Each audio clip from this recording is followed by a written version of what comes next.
speaking at a bookstore in Manchester, New Hampshire. Drive.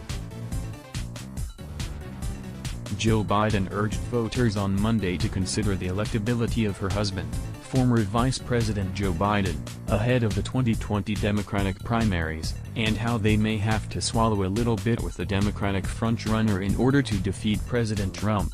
"I know that not all of you are committed to my husband, and I respect that, but I want you to think about your candidate, his or her electability, and who's going to win this race."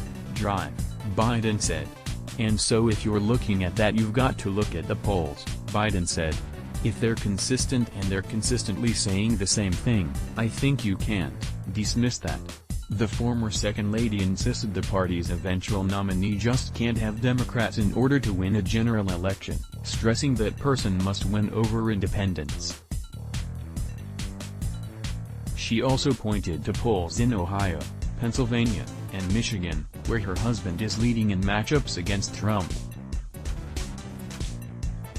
Joe Biden heaps praise on GOP during Massachusetts fundraiser. Click here to get the Fox News app. "You know we have to include everybody. Our party has to be more inclusive, which means we have to go to independents and say join us. We have to go to Republicans and say okay, you're a Republican, but you can't tell me that your children are proud of the president, you know, of the things he says and, you know, as a mother or as a father, I mean, how can you be proud of that president as a leader?"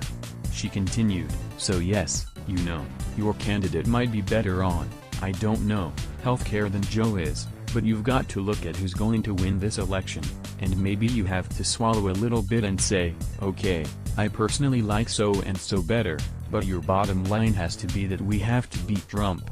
In the latest Fox News poll, Biden has a double-digit lead against the president, with 50% of likely voters to Trump's 38%. Let's block ads. Why?